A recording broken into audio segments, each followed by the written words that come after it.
Hello friends, मैं ईशान। आज मैं आपको बताने जा रहा हूँ हमारी जो एनसीईआरटी क्लास 7 बुक है एनीकॉम, उसका chapter poem number 3 the shed. Do you know what a shed is? क्या तुम जानते हो एक शेड क्या होता है? A cow shed, a tool shed, a wood shed for example. दोस्तों, जो शेड होता है वो प्लास्टिक का होता है, कहीं कहीं स्टील का होता है या कहीं कहीं वुड का भी होता है।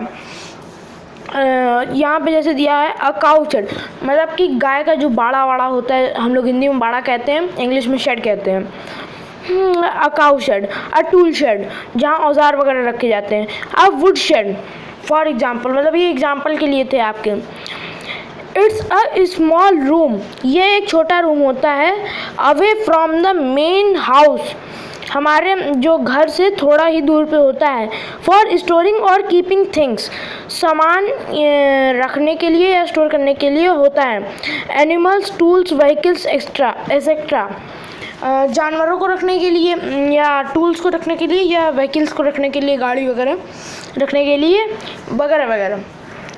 Ask your parents if he has ever seen a shed, अपने पेरेंट्स से पूछिए क्या उन्होंने कभी एक शेड को देखा है। Let her him describe it to the class, उनको बताने दीजिए कि क्लास, उनको मतलब शेड के बारे में डिस्क्राइब करने को दीजिए क्लास में अपनी। अब यहाँ से हमारी पोएम स्टार्ट होती है। देयर्स अ शेड, एक शेड है at bottom of our garden, हमारे गार्डन के एकदम बीचों बीच में। With a spider's web hanging across the door, एक जो दरवाज़ा है उस शेड का, उसके ऊपर से, मतलब उसके सामने से एक आर पार होते हुए एक मकड़ी का जाला है। The hinges are rusty and crack in the wind, जो उसके हिंज हैं, हिंज मतलब होता है जो कब्जे होते हैं, जिनके हिंदी में हम लोग कब्जे कहते हैं और इंग्लिश में हिंजेस, जिनके बलों पे दरवाज़ा या गेट वेट टंगे होते हैं। The hinges are rusty and crack in the wind, वो जो हिंज हैं उसके दरवाजे के, वो बहुत जंग खा गए हैं और क्रैक कर गए हैं हवा से। When I am in bed, I lie and I listen. जब मैं बेड में होती हूँ, बेड में पड़ी रहती हूँ और सुनती रहती हूँ। I will open that door one day. एक दिन मैंने वो डोर खोला। There's a dusty old window. वहाँ पे एक गंदी सी पुरानी विंडो थी। Around at the side, मतलब कि एक कोने में। With 3 cracked planes of glass, 3 जो क्रैक्ड थे उसमें, मतलब चिटके हुए थे। क्रैक मतलब चिटका होना या टूटा होना। I often think there someone staring at me, मैं तब भी सोच रहा था कि कोई है जो मेरे ऊपर शीशा चमका रहा है, कोई चीज़ चमका रहा है। ईच टाइम दैट आई पास, जब भी मैं कहीं से भी पास करती, अब जाती इधर उधर। I will peep through that window one day, मैं एक दिन उस खिड़की से झांकूंगी। पीप मतलब झांकना। My brother says there's a ghost in the shed, मेरा जो भाई है वो कहता है कि उस जो शेड है उसमें एक भूत रहता है। घोस्ट माने भूत। Who hides under the rotten floorboards, जो छिपा रहता है फ्लोर, जो बोर्ड्स होते हैं फ्लोर बोर्ड्स, उनके नीचे। And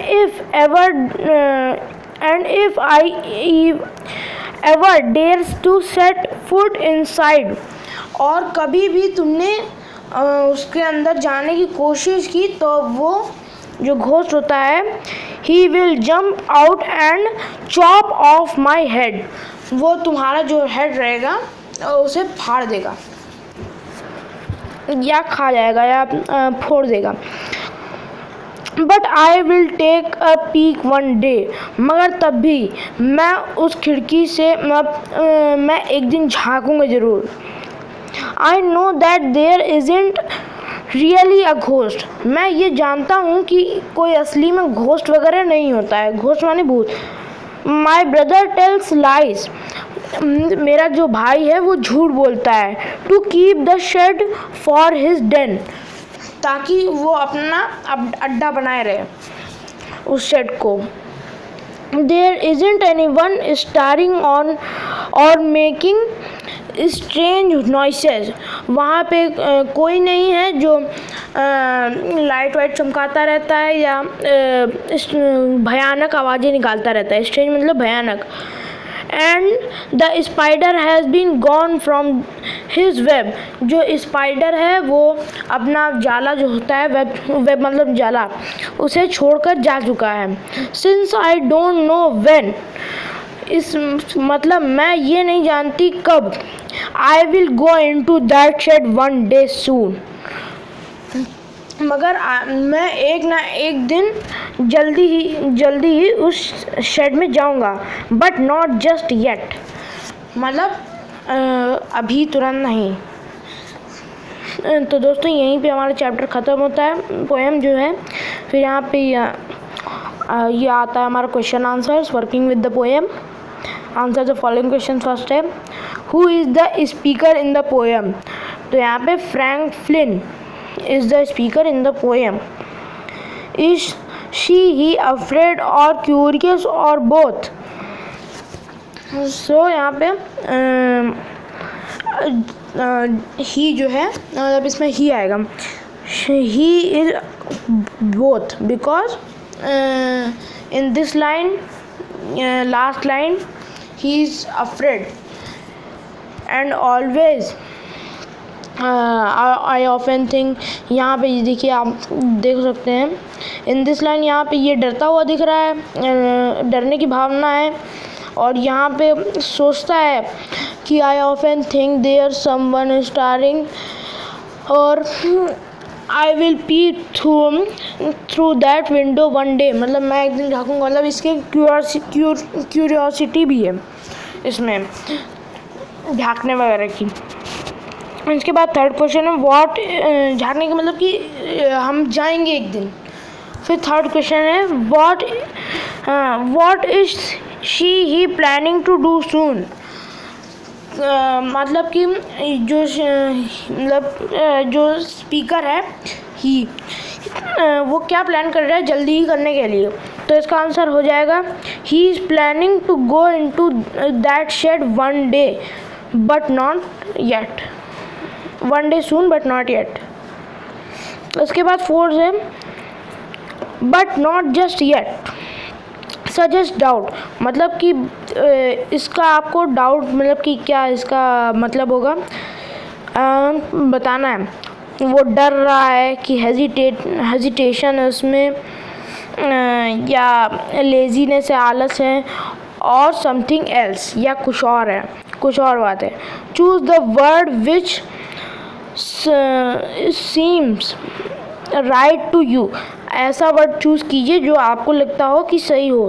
tell others why you choose it, और ये भी बताइए कि आप क्यों इस वर्ड को चूज़ कर रहे हैं।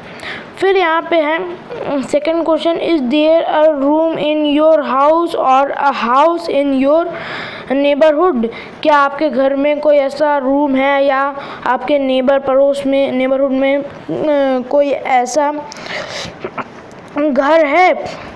लोकेलिटी मतलब नेबरहुड मतलब लोकेलिटी, अपनी कॉलोनी में। Where you would rather not go, जहाँ आप अभी ना जाना चाहते हो अकेले।